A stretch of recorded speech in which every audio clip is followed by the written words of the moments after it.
This is where love is. A home for those who seek the truth and salvation. A worshiping, praying, God-seeking, and soul-winning church. Welcome to LOTN San Roque.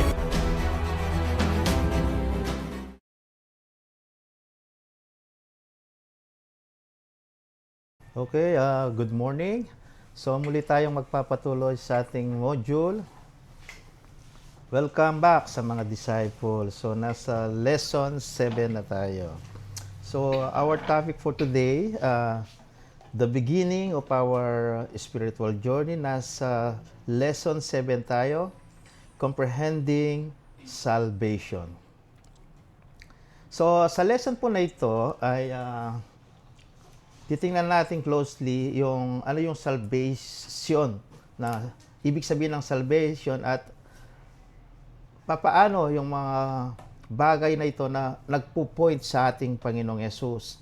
Sapagkat sa kapanahunan natin ngayon, maraming nagki-claim about salvation na may iba pang daan. Subalit sa ating mga mananampalataya ay kailangan maging malinaw sa atin kung ano ang salvation at paano makakamit ang salvation at sino makakapagbigay sa atin ng salvation. So, ang ating objective sa umagang ito, para maunawaan natin kung ano yung tinuturo ng banal na kasulatan at ang katotohanan na kung saan ay mauunawaan natin na ang kaligtasan ay tanging matatagpuan lamang sa katuroang sinasabi ng banal na kasulatan. Sa lesson na ito, explain how God saved people from sin and death, why Jesus' sacrifice is necessary. Ito po ang dahilan. Kagaya ngayon, Holy Week na naman, inaalala natin yung sakripisyong ginawa ng Panginoong Yesus. Subalit nakakalungkot at maraming tao ang hindi nila ito naunawaan. So sa ating pag-aaral ito, isa sa mga objective natin ay maging malinaw sa bawat isa ang kaligtasan nito. So isa po sa mga layunin ng Panginoon ay hindi lamang tayo iligtas, kundi i-restore ang relasyon natin sa Kanya, ang ating personal relasyon. At dito po, it also shows how we can become God's children and receive eternal life.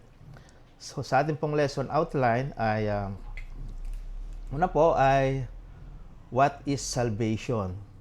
So ano ba yung salvation? Number 2 po, why do I need to be saved? How to be saved?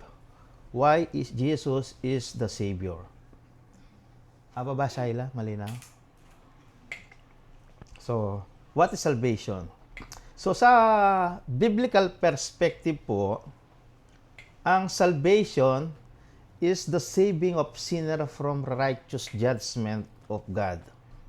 Alam po natin na ang Diyos ay makatarungan. Bagamat mahal niya ang tao, ay siya po ay Diyos na makatarungan. At ang katarungan na hiningi ng Diyos patungkol sa kasalanan ay ang kaparusahan po, ang kaakibat ng kasalanan. Bagamat mahal tayo ng Diyos, subalit ang Diyos ay namumuhi sa kasalanan. So, salvation is the saving of a sinner from the righteous judgment of God. At higit sa lahat, ang salvation, ito po ay free gift. Ito po ay isang regalo. Alam natin na kapag ang isang regalo ay ibinigay, wala kang contribution dito. Wala kang ginawa rito. Wala kang naiambag dito. Kundi ito ay free, libreng ibinigay. Bagamat hindi tayo karapat-dapat, ang Diyos po ay inopen niya ang salvation, inopen niya ang regalo na ito, iniaalok niya sa lahat ng tao. So, sa Old Testament po, tingnan natin ang perspective ng salvation sa Old Testament po. Sa Old Testament po, the main Hebrew words for salvation is yasa, na ang ibig sabihin niya po, to save or rescue. Ito pong bagay na to sa kapanahunan po natin. For example, merong nasusunog at merong na-trap sa loob ng isang building, ay may yung mga firefighter po, isa po sa mga mission po nila ay i-save o i-rescue yung mga tao na na-trap upang hindi po sila mapahamak. So, sa salvation po sa Old Testament is mostly about physical rescue and protection. At people act, but God is always the true Savior. Gumagamit po ang Diyos ng mga instrumento, subalit ang Diyos pa rin po ang totoong nagliligtas. Kagaya po sa Old Testament, kapag binasa po natin sa Book of Judges, kapag ang mga Israelita ay paulit-ulit silang nagkakasala, sila ay nadadala sa kapahamakan. At makikita rin natin doon sa sandali sila nanumbalik, tumawag sa Diyos, ang pagliligtas ng Diyos ay dumarating sa kanila. So, ito po yung physical rescue and protection na binibigay ng Diyos. Most example involve material and physical deliverance po. Isa pong example dito, yung pagliligtas na ginawa ng Panginoon sa time po ni Noah, sa flood po. Makikita po natin dito na bagamat ang judgment ng Diyos sa kasalanan ay lipulin ng tao, ay niligtas niya pa rin ang pamilya ni Noah upang dito magpasimula ang mga tao, magpatuloy ang sibilisasyon ng tao. God uses Joseph to save his family from famine. Ito po, isang halimbawa rito na dumaan po si Joseph sa mga hindi ka nice na pangyayari sa kanyang buhay. Subalit, naunawaan po ni Joseph na sa kabila ng lahat ng nangyari ay naroroon ang preparation ng Diyos upang iligtas ang kanilang salinlahi. Isa pa po rito yung sa time po ni Esther, na kung saan ay niligtas ng Diyos ang mga Jews sa destruction na hinihanda ni Haman, na isa pong sa ating kapanahunan yata, si Haman ngayon, siya ay isang taga-Iran, taga-Persia. So, isa pa po rito yung deliverance ng Israel from slavery. So, dito po makikita natin sa Old Testament, maraming pagkakataon na pinakita po ng Diyos ang kaligtasan patungkol sa mga pinili niyang tao. Titingnan naman po natin sa New Testament. Sa New Testament po, the Greek word soteria means salvation with a spiritual focus, not just physical rescue. So dito po, ito po yung tinatamasa natin ngayon, na tayo po ay destined na sa kapahamakan din dahil sa kasalanan. Subalit, sa biyaya po ng Diyos, ang kaligtasan na ginagawa niya ay hindi lamang sa kasalukuyang buhay po natin, hindi lamang po ito sa physical rescue, kundi nakapokus po ito spiritually. Sa ating after this life, ay mayroong hinihanda ang Diyos sapagkat ang kaligtasan na inialok ng Diyos, ito po ay magpapasimula ngayon sa ating buhay sa kasalukuyan. So, salvation, what is salvation? Salvation is described as a mystery God has now revealed. From Old Testament po, ay naroroon na yung prophecy na darating ang panahon na ang Diyos ay gagawin niya ang pagliligtas hindi lamang sa mga taga-Israelita, kundi sa lahat ng tao na kung saan ay tatanggap sa kanya bilang Panginoon at tagapagligtas. Ito po ay mystery na kung saan na-reveal na po sa kapanahunan po ng ating Panginoon sa kanyang pagdating, sa kanyang pagkakatawang tao. A plan God made before the world began. Ito pong plano na ito ay, kasi po alam naman natin na ang Diyos po ay makapangyarihan sa lahat. Siya ang Diyos ngayon, sa nakaraan, at sa hinaharap. Yung mga pangyayari sa hinaharap ay alam na ng Diyos. Sapagkat ang Diyos po ay hindi siya bound ng time. Siya ay Diyos na makapangyarihan, walang umpisa, walang pasimula. Kaya yung mga bagay na mangyayari sa sa buhay ng tao, sa buhay ng sanlibutan, sa nangyayari sa mga kasalukuyan, alam na po ng Diyos yan. A light of for all nation to see God's truth. Dito po ay makikita natin na hindi na lamang exclusive ang salvation sa mga Israelita. Even po sa mga alam natin sa kapanahunan nito, mga nation na they are dominated by Muslim religion, and yet ang mabuting balita ay patuloy po na umaabot ang Diyos sa mga bansang ito. In fact po, sa bansang China, sa bansang Iran, marami na pong mga mananampalataya dyan. Even grabe pong persecution na kanilang nararanasan, subalit kahit kailan po hindi po mapipigil ang mabuting balita. Kung paanong sa early church, marami po silang dinanan na persecution, sila po ay nagpatuloy, even sa ating pong kapanahon. Kaya po, a light for all nation. Ito po ay liwanag na tumatanglaw sa lahat ng bansa, sa lahat ng salinglay. Ito po yung kaligtasan na kung saan ay inihanda ng Diyos noon pa man na pasimula ng mundong ito. Ito po ay a move from spiritual death to life. Alam natin na ang spiritual death, ito po ay separation from God. Subalit, ang kaligtasan na ito na inialak ng Diyos ay makapanumbalik tayo sa buhay na source ng buhay. Walang iba kundi ang ating Panginoong Yesus. Higit sa lahat, ito po ay good news for sinner who need help. So lahat po tayo ay sinner. Tama po ba? O lahat po rito banal? Meron po ditong banal, pero apelido.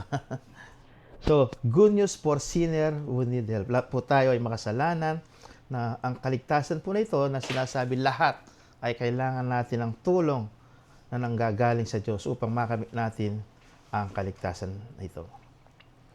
At higit sa lahat, ito po ay free gift of grace received by faith. Ito po ay libreng ligaro sa pamamagitan ng grasya ng Panginoon na makakamit natin ito sa pamamagitan ng ating pananampalataya sa Kanya.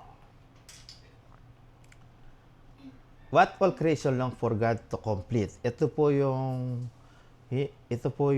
bagay na matagal nang nilolong ng tao upang sila ay kahit nasa sayo na ang lahat ng bagay, kapangyarihan, kayamanan, impluwensya, sa puso ng tao, alam niya na kapag wala siyang Kristo sa buhay niya, ito ay mayroong kulang, mayroong emptiness. At ang makakapuno lamang po niya na walang iba kundi ang ating Panginoong Jesucristo. Amen?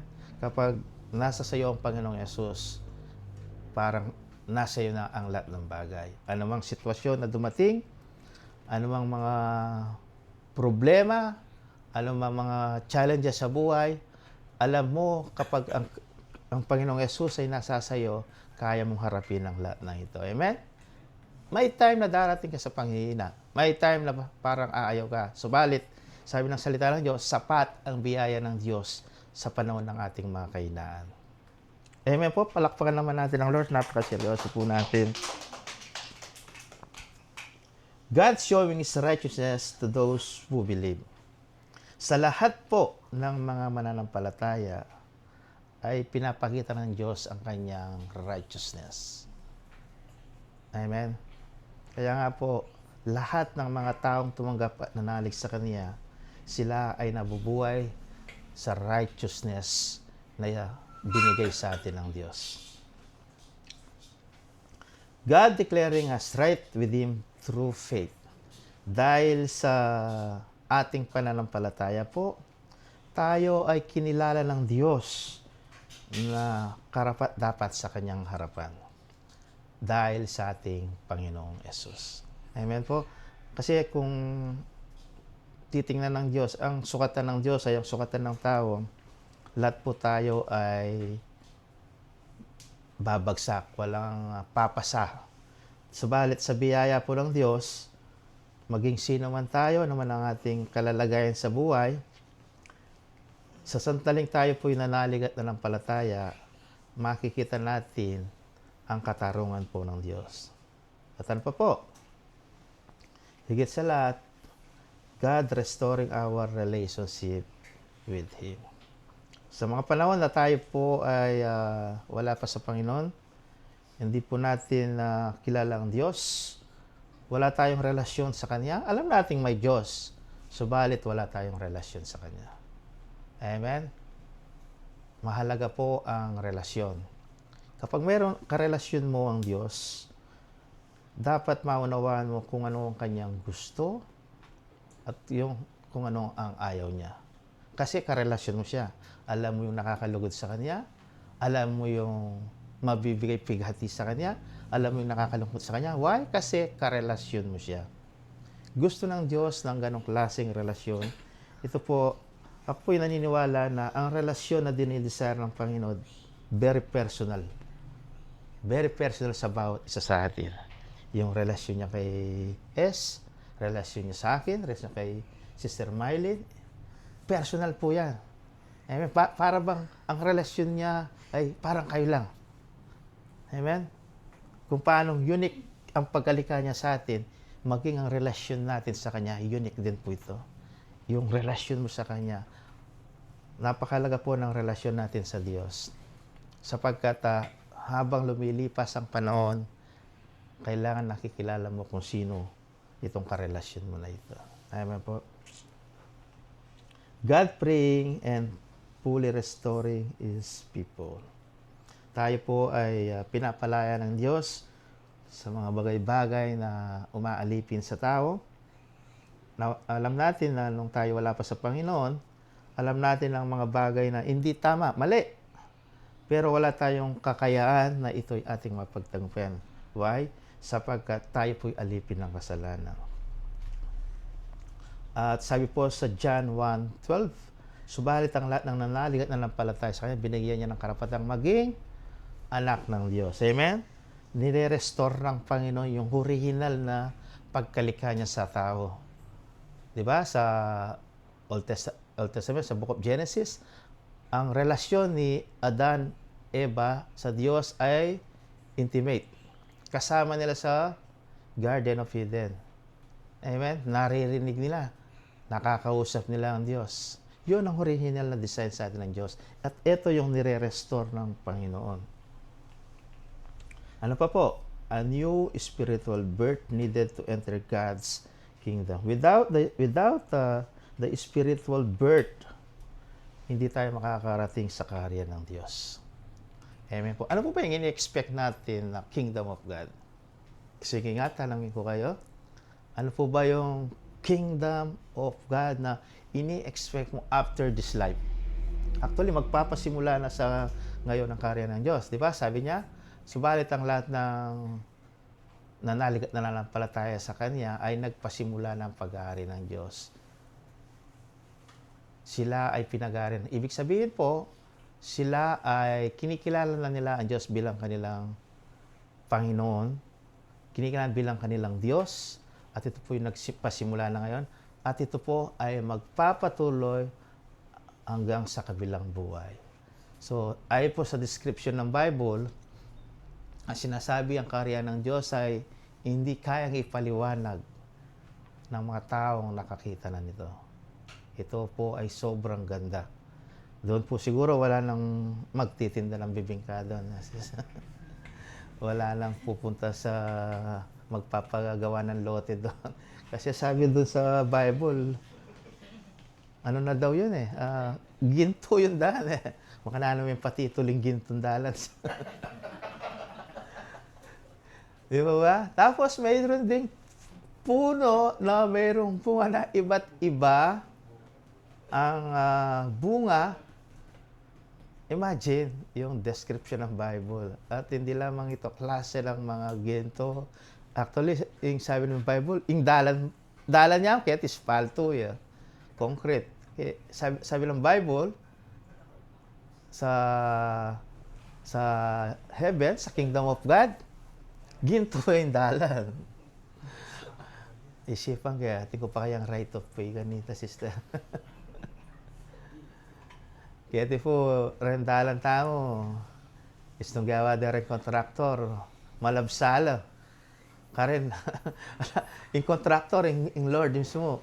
Di ba ba? Isa pang description ng Kingdom of God. Wala nang ilaw sapagkat ang Diyos mismo ang pinanggagalingan nito. Imagine ito ang glorious ng Lord na everyday ay mararanasan mo. Iniisip ko rin po minsan, ano yung gagawin ko doon? Yes, alam natin, nagpupuri, sumasamba sa Lord. Yung po ba ay 24 hours? Siguro 24 hours. Pero ang nakakapagtaka, hindi napapagod. Hindi napapagod. Amen. Sabi lang, yung mga angel na nagpupuri, banal, banal ang Diyos. Wala silang tigil sa umpay. At ito rin ang gagawin natin sa kabilang buhay. Iniisip ko, wala bang break na kakain muna? Dito after nating kakain muna tayo. Doon po, endless po. Walang katapusan. Kaya nga sabi doon po, sa Banal na Kasulatan, hindi mo pwedeng hihambing sa kasalukuyan ng mga bagay sa hinaharap na inihandaan nyo sa mga nagmamahal sa Kanya. Sino pong nagmamahal sa Diyos? Rengaliwa, medyo walila pa, may misip na po. And lastly po, freedom from the power of sin. Alam po natin na ang kasalanan ay mayroong kapangyarihan sa taong wala sa Panginoon. Alam natin yan dahil tayo po ay nanggaling dyan. Subalit, itong salvation na binigay ng Diyos, ito po ay freedom na kung saan hindi na tayo magiging alipin ng kasalanan. Kaya nga po sa buhay natin sa kasalukuyan, bakit napapagtagumpayan natin ang kasalanan? Sapagkat may biyaya ang Diyos dahil sa kaligtasan nating tinanggap. A new way of seeing life as part of God's new creation. So, yung pananaw po natin nagbabago dahil sa kaligtasan binigay ng Diyos. Dati, ang pananaw natin puro negatibo. Ang pananaw natin, yung mga problema, yung mga nangyayari sa kapaligiran. Ang pananaw natin, yung kakulangan. Pero nung makakilala ka sa Panginoon, kagaya sa kapanawanan natin, yung nagmamahal po yung gasolina. Alam natin na ihilahin niya lahat ng mga bilihin niya, tataas. Subalit isa po ang katotohanan, ang Diyos pa rin ang may control ng lahat ng nangyayari. Amen? At dahil mayroon kang relasyon sa Diyos, tinuturing kanyang anak, hindi kanya pababayaan. Amen po? Paborin mo yung wari mo dumanap yung anak mo. Isa sa kiburin dumanap yan. Di po ba? Ayaw natin na, tayong mga magulang dito, ayaw natin na makaramdam ng bagay na hindi maganda ang ating mga anak. Ang plano natin ay laging proteksyonan sila, i-provide yung kanilang pangangailangan. The same thing po ang Diyos. Amen po. Kaya nga po, doon pumapasok na naman yung personal na relasyon sa Kanya. Amen? Higit sa lahat, kapayapaan between us and God. Dati po nung tayo nasa kasalanan, bagat mahal tayo ng Diyos, tayo po hiwalay sa Kanya. Subalit ngayon po, naunawaan po natin na tayo po ay may kapayapaan sa harapan ng Diyos. Dahil alam natin, sapat ang biyaya ng ginawang salvation ng ating Panginoong Yesus. Becoming God's adopted children. Amen po.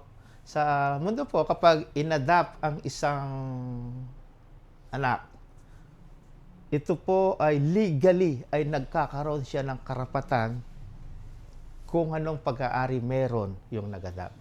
Tama po ba? The same thing din po. Nung i-adapt tayo ng Panginoon sa John 1:12, ang lahat ng nanalisay na nampalataya, binigay ang karapatang maging anak ng Diyos. Actually, alam natin, until tayo, hindi tayo kabilang sa chosen people ng Lord. Amen? Pero dahil sa biyaya ng Panginoon, dahil sa salvation na ito, na grace ng Panginoon, tayo po ay binigyang karapatang maging anak ng Diyos. Amen po?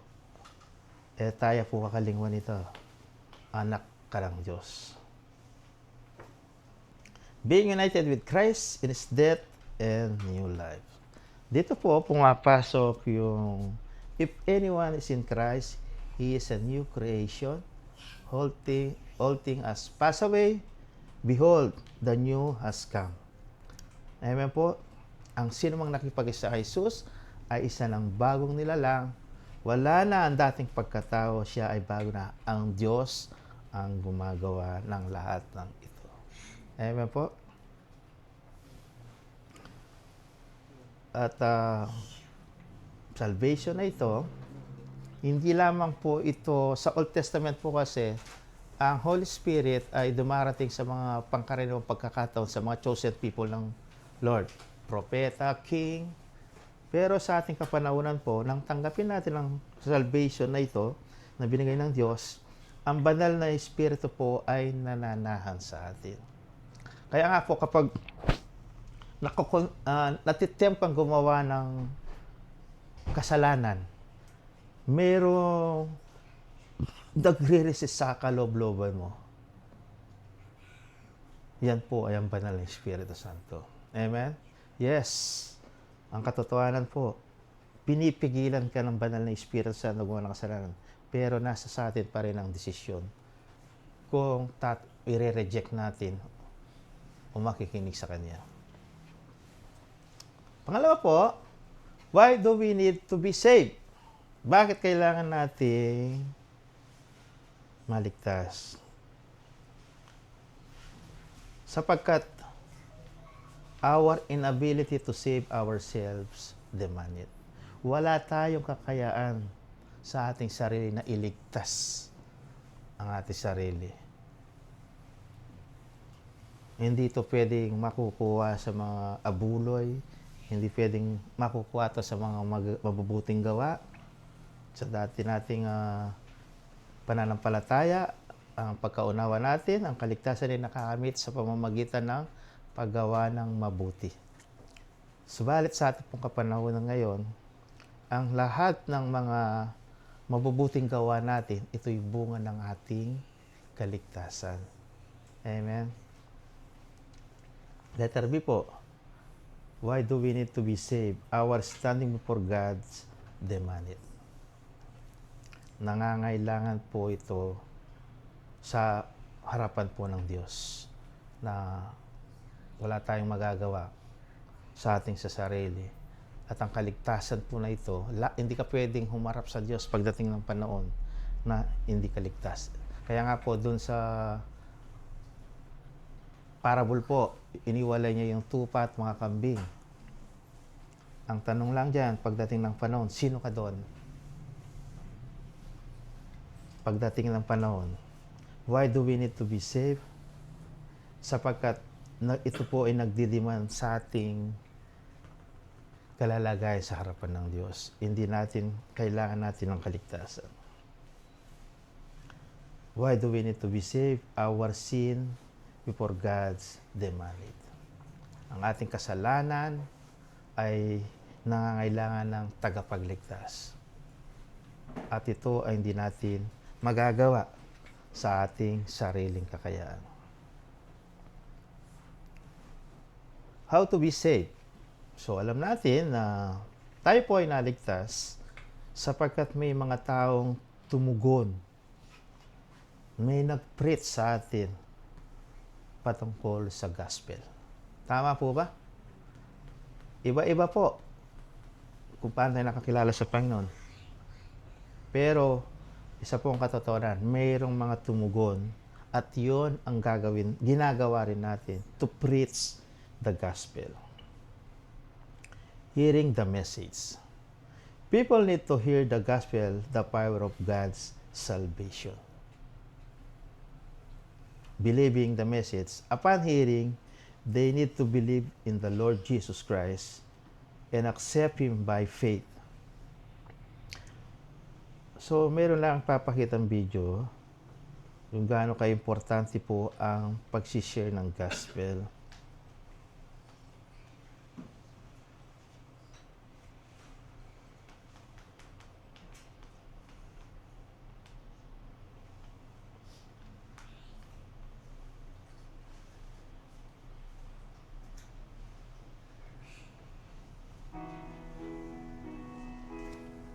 Ooh.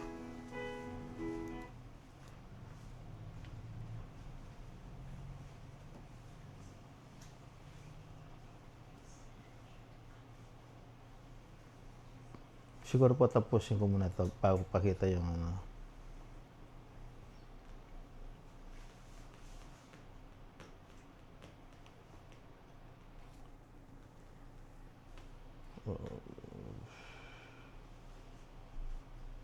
Bakit? Wala siya eh. Okay.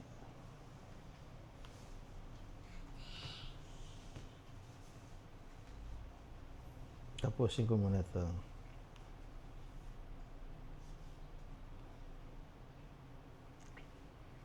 So, ayun, how to be saved? Kailangan mayroong mag-preach, marinig natin ang mabuting balita. Pangalawa, ay may mga taong gagamitin ng Diyos. At sa part ng atin naman ay maniwala tayo sa message. So, why is Jesus the Savior? Sa tingin nyo, bakit si Jesus ang tagapagligtas? Because Jesus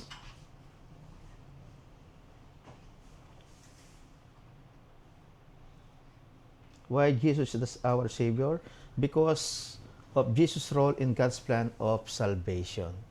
Walang ibang pangalan na binigyan ng Diyos sa sukat na ikaliligtas ng tao, kundi ang pangalan lamang ng Panginoong Yesus. So, alam ng Panginoong Yesus ang role niya patungkol sa salvation, na kaya siya nagkatawang tao upang ialay ang kanyang sarili, sapagkat ang iningi ng katarungan ng Diyos, ang kabayaran ng kasalanan ay kamatayan. Dahil si Jesus ay totoong Diyos, hindi siya pwedeng mamatay dahil siya ay totoong Diyos. Kailangan niyang magkatawang tao. Yun po ang katotohanan. Because of Jesus' sinless life. Dahil, bakit ang Panginoong Jesus ang tagapagligtas? Sapagkat siya ay banal, walang kasalanan, karapat-dapat. Kaya nga po sa Old Testament, isa sa mga ritual po nila kapag sila'y nakagawa ng kasalanan, ang paghahandog nila patungkol sa kasalanan ay naghahandog sila ng isang perfect na handog. Walang bahid. Walang bahid na kapintasan. Subalit, dito po sa New Testament, pinapakita rito na yung mga nangyari sa Old Testament, ito po ay anino lamang ng bagay na darating. At ito nga po ang ginawa ng Panginoong Yesus na paghahandog sapagkat siya ay karapat-dapat. Why Jesus is the Savior? Because Jesus being the only mediator. Siya lamang ang tagapamagitan sa tao at sa Diyos, wala nang iba. Napakahalaga po ng pag-aaral ng salita ng Diyos, sapagkat kung hindi natin pinag-aaralan ng salita ng Diyos, maaaring matangay tayo sa ibang katuruan na hindi lamang ang Panginoong Yesus ang tagapagligtas. Mayroon pang ibang tagapamagitan. Because of Jesus' resurrection, siya'y namatay, muling nabuhay, sapagkat pinapakita rito ng Panginoon na siya ay na-conquer niya yung kamatayan, na nag-dominate sa human race dahil sa kasalanan. Because of Jesus' fulfillment of Old Testament prophecy. So, conclusion po. Because He is the only one who can make peace between God and humanity, Jesus is the sole Savior. Ito pong word na soul, sa trabaho po minsan ay kapag nag-bidding kami, ginagamit nila yung word na soul or yung lone bidder. Ibig sabihin, ikaw lang. Wala nang iba. So, He was the ideal sacrifice for sin because of His blameless life, atoning death, and triumphant resurrection. He is the only path to eternal life and the sole mediator between God and people. People who believe in Jesus are granted the gift of eternal life, are delivered from eternal punishment and their sins forgiven. Question po. Sige, ang makakasagot nito ay Bibigyan ko ng Ang kasi yung sulat dyan eh. Naalala ko ba yun? bibigyan ko ng 5 palakpak. How is salvation achieved? Paano nakakamit ang kaligtasan?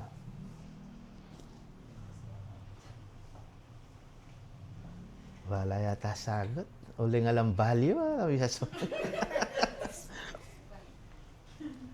Magpakatas lang. Jake, nano Jake? Sagot. Gusto nga sagot mo eh. Ito yan lang Coke Zero. Ang sagot po, salvation happens when you put your faith in Jesus. Amen? Istoya po.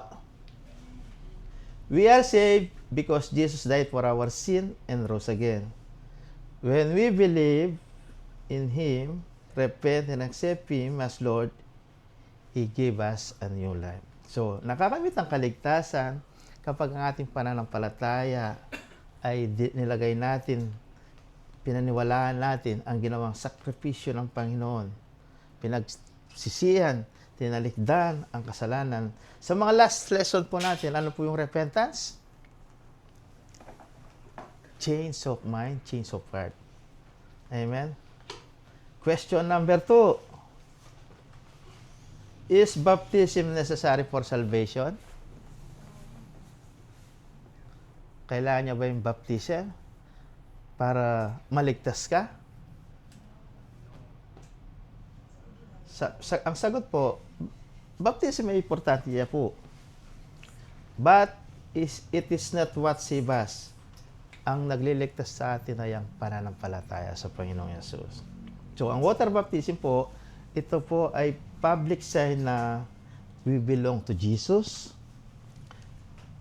Kung titingnan natin, di ba yung isang nakapako sa krus, nakasama ng Panginoong Yesus, hindi naman na-baptize yun, di ba? Wala naman, di naman duman silang water baptism. Sabi ng Panginoong Yesus, ngayon din, isasama kita sa paraiso. So, pero sa banal na kasulatan, binabanggit po sa mga mananampalataya na makakaring ng mabuting balita. Binabanggit po doon like so Acts 2:38, repent and be baptized. So Mark 16:16, believe and be baptized. But unbelief is what condemns. So sa atin po palang camp meeting, magkakaroon tayo ng baptism, water baptism. So, yung mga gustong magpabaptize, sige po, welcome po. Mamimili na lang po kayo sa inyo gusto, sa swimming pool o sa palaisdaan.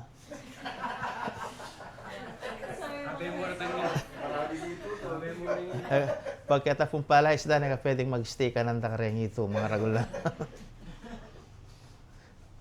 So, our stand, ang stand natin bilang mga mananampalataya, we are saved by faith in Christ, not by water baptism. Amen? Tayo naligtas dahil sa ating pananampalataya sa Panginoong Yesus, hindi dahil sa water baptism. Last question po.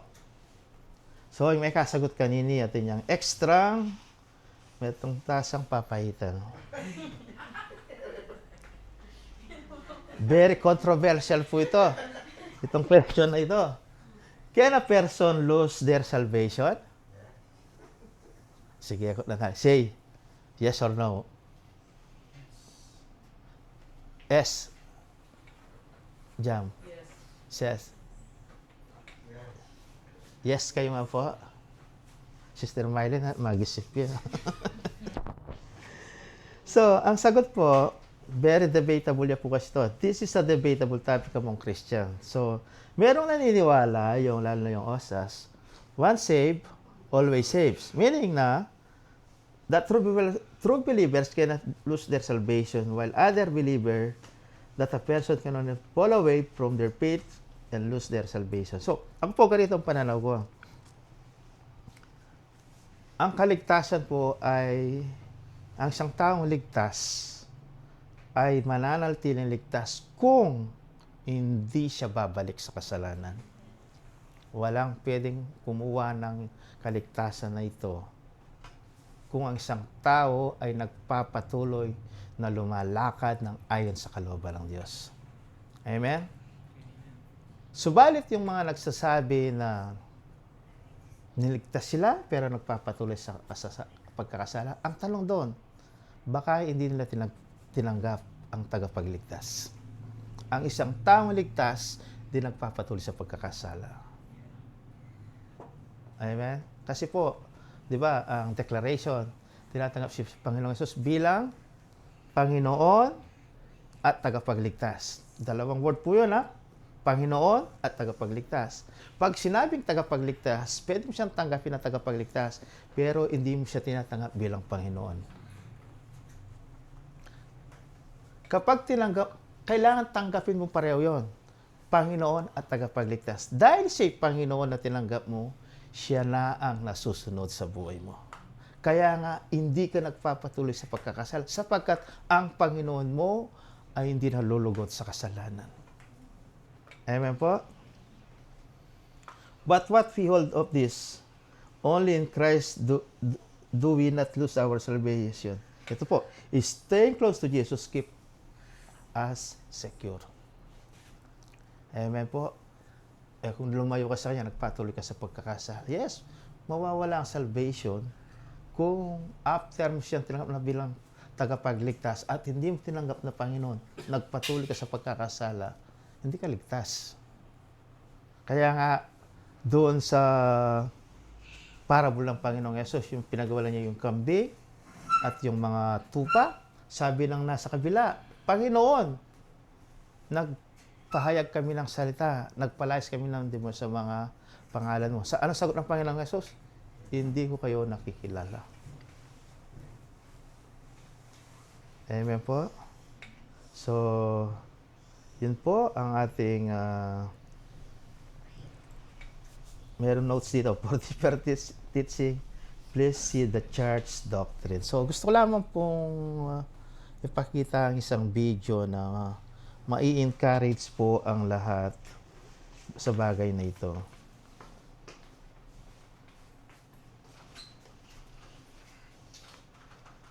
Sapagkat after po nating maligtas, meron po tayong role, meron po tayong gampanin na tayo po ay gagamitin din ng Panginoon sa kapanahonan na ito. Amen po. Kaya nga po walang sitting ministry eh.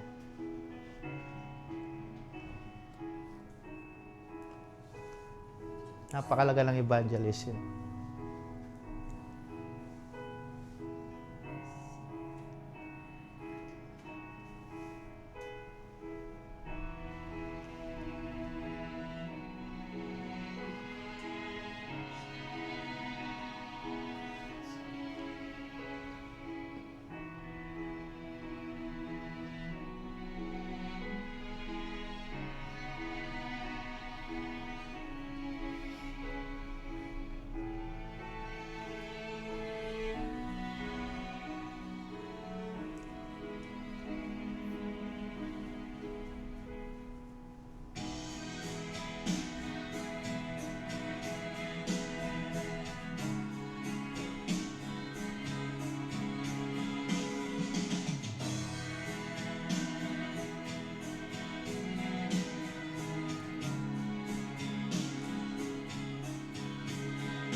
Praise the Lord. Tayo po ay manalangin. Hallelujah. Aming Diyos na makapangyarihan sa lahat, salamat po sa pag-aaral namin sa umagang ito. Bagamat alam po namin na kami ay niligtas mo, dalangin namin, O Diyos, na ito po ay hindi lamang manatili sa amin, kundi ito po ay may share namin sa aming kapwa, sapagkat ito po ang gampanin na binigay mo sa lahat ng mananampalataya na tumanggap sa iyo bilang Panginoon at tagapagligtas. Mga tao na niligtas mo at nag-expect ka, Panginoon, na kami ay magpapagamit din, magiging instrumento mo upang abutin ang mundong ito, upang ang mga taong nasa kasalanan ay makakilala sa tunay na Diyos na nagmamahal sa kanila. Panalangin namin, O Diyos, na ilagay mo ito ng malalim sa aming puso, kung paano sinabi mo, Lord, na grabing pag-ibig mo sa tao. Nawa ito rin po ang dumaloy sa aming puso. I-impart mo, Lord, yung passion mo sa low soul sa aming mga buhay. Salamat po, Ama, sa umagang ito, sa iyong biyaya, sapagat ang lahat ay biyaya mo lamang. Sa iyo po ang papurit parangal sa pangalan ng Panginoong Yesus. Amen and amen.